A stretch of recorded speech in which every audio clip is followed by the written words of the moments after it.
இல்லை. கடந்த 2 நாட்களாக தமிழ்நாட்டின் இன்னொரு தலைநகரமாக மதுரை அறிவிக்க வேண்டும் அப்படின்னு சொல்லி ஒரு விவாதம் ஒன்று ஓடிக்கிட்டு இருக்கு. அது சம்மந்தமாக தான் நான் பேச போகிறேன்.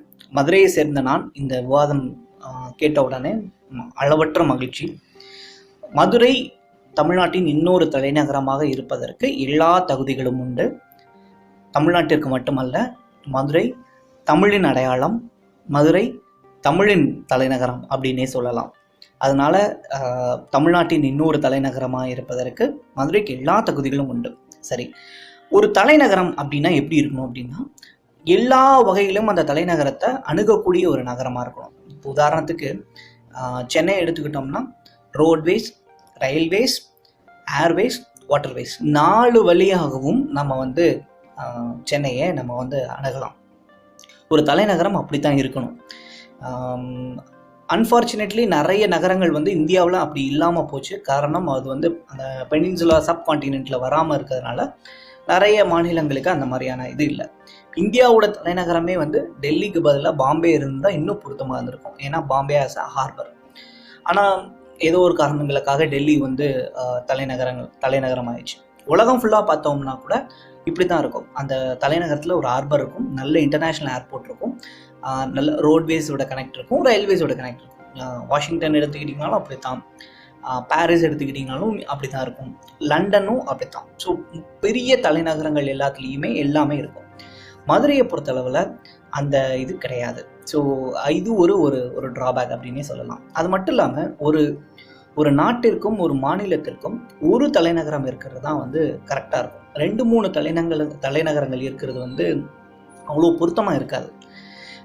மற்ற மாநிலங்களில் நீங்கள் பார்த்தீங்க அப்படின்னா, கேரளா, ஆந்திரா, இல்லாட்டி கர்நாடகா, இல்லை மற்ற வட மாநிலங்களில் பார்த்தீங்கன்னா, தலைநகரங்களை தவிர மற்ற நகரங்கள் பெரிய லெவலில் அந்த அரசுகள் வளர்ச்சி அடை செஞ்சுருக்காது. டயர் 2 சிட்டிஸ் அப்படின்னு சொல்லுவாங்க.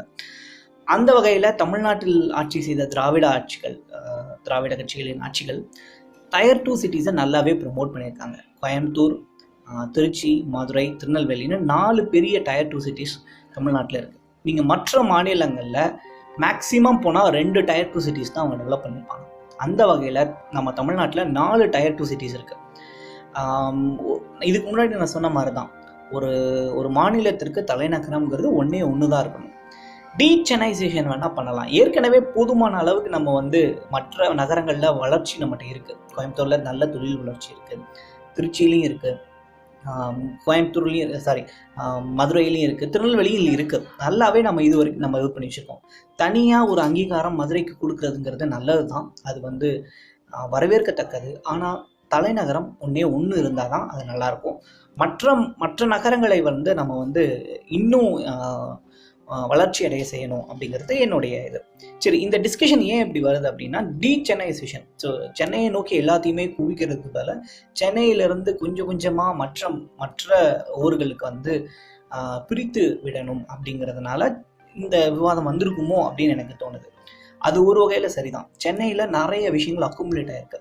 எஸ்பெஷலி ஐடி கம்பெனிஸ் அதிகமாக இருக்கிறது சென்னையில் தான். அதை கொஞ்சம் கொஞ்சமாக அதர் டயர் 2 சிட்டிஸ்க்கு ப்ரொமோஷன் பண்ணுறது ஒரு நல்ல ஒரு முன்னேற்பாடு அப்படின்னே சொல்லலாம்.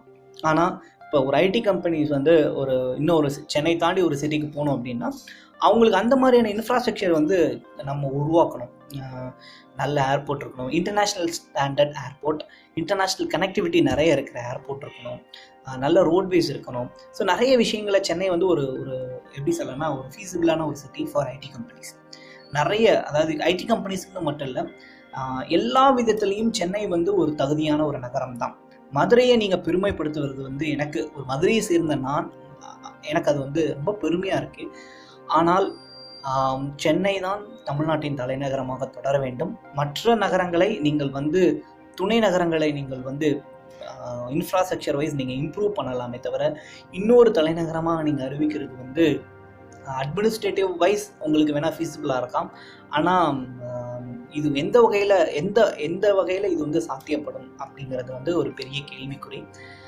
மதுரையை கௌரவப்படுத்திய இந்த விஷயங்களில் மதுரையை சம்மந்தமாகப்படுத்தி பேசி பெருமைப்படுத்திய அனைவருக்கும் மிக்க நன்றி.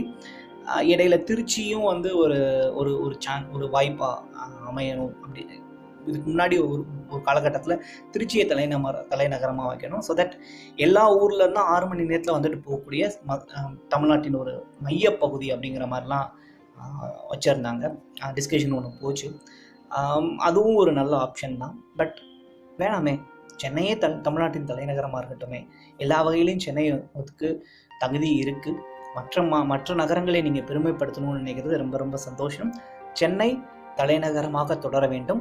மற்ற துணை நகரங்கள் இன்னும் நிறைய இன்ஃப்ராஸ்ட்ரக்சர் ப்ரோக்ராம்ஸ் கொண்டு வந்து டீசென்னைசேஷன், சென்னையில் இருக்கிற அந்த டிராஃபிக்னா போக்குவரத்து மட்டும் கிடையாது, சென்னையில் இருக்கிற அந்த க்ரௌடை மற்ற சிட்டிஸ்க்கு நீங்கள் இன்னும் கொண்டு வரணும். ஏற்கனவே இருக்குது, இன்னும் கொண்டு வந்தால் இன்னும் சிறப்பாக இருக்கும். ஸோ அதுக்கு இந்த அரசு இல்லை அடுத்து அமைய போகிற அரசு வழி செய்ய வேண்டும் அப்படின்னு நான் ஆசைப்பட்றேன்.